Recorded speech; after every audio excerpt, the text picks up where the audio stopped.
فوزیہ کے اس اصرار بھرے لہجے اور بات نے نہ جانے کیوں میرے رگے پہ میں ایک سنسنی سی دوڑا تھی، لیکن دوسرے ہیلے میں ایک عجیب بات ہو گئی۔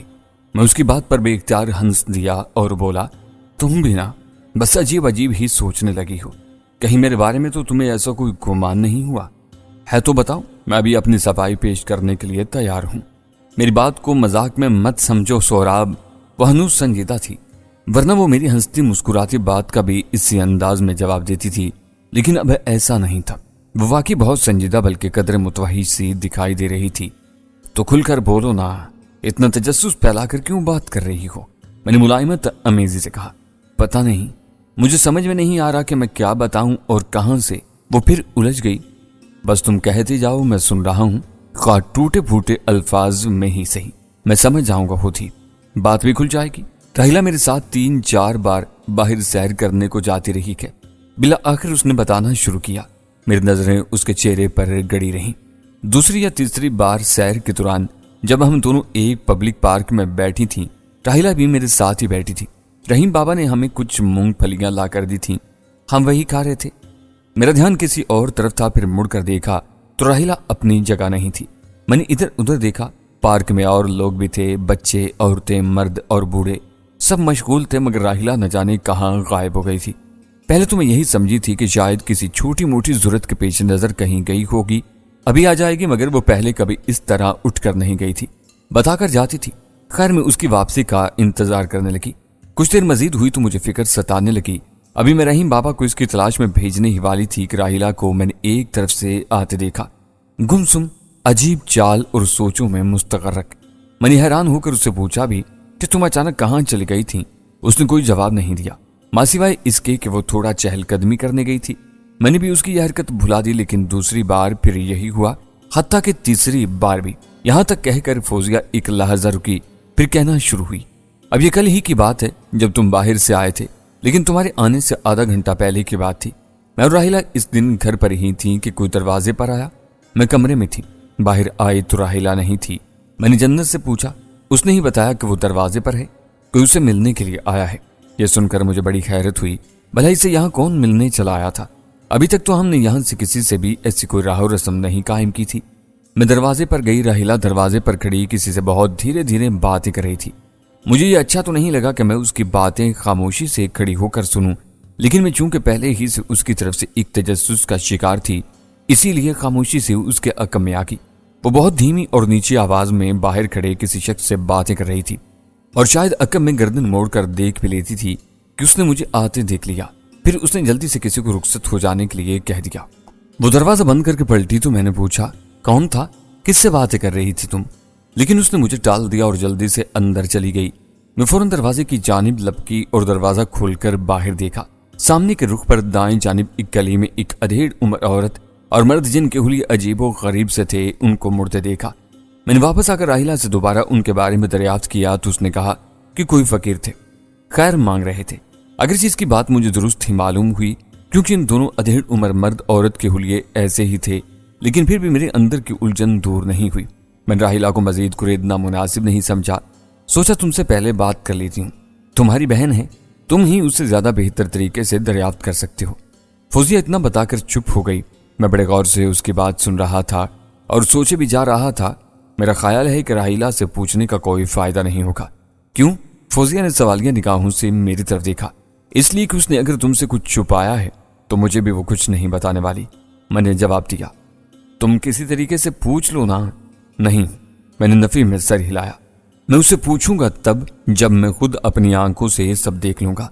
تو کیا تم اس کی جاسوسی کرو گے؟ فوزیہ نے مسکرا کر کہا، یہی کرنا پڑے گا۔ عجیب سی بات ہے، تمہارا کیا خیال ہے یہ کیا معاملہ ہو سکتا ہے؟ میں خود حیران ہوں، لیکن لگتا ہے کہ ایسی خاص بات نہیں ہو سکتی۔ وہ میری بہن ہے، میں اسے جانتا ہوں، میرا بچپن اس کے ساتھ گزرا ہے۔ ہمارے گھر جو بھی کوئی فقیر وغیرہ آیا کرتا تھا وہ اسے خالی ہاتھ نہیں جانے دیتی تھی۔ اس وقت ہمارے بھی حالات اچھے نہیں تھے، مگر گھر میں جو بھی روکھی سوکھی ہوتی تھی، حتیٰ کہ اپنے بچائے ہوئے تھوڑے بہت پیسے بھی فقیروں کو دے دیا کرتی تھی۔ وہ اتنا کہہ کر چپ ہوا تو فوزیہ استفساریہ بولی، ایسا تو میں بھی کرتی تھی، تو تمہارا خیال ہے کہ یہاں بھی وہ فقیروں کی مدد کر رہی ہے؟ ہاں، حالات کی بہتری کے لیے ہو سکتا ہے، اس نے ایسا روپ اختیار کر رکھا ہو۔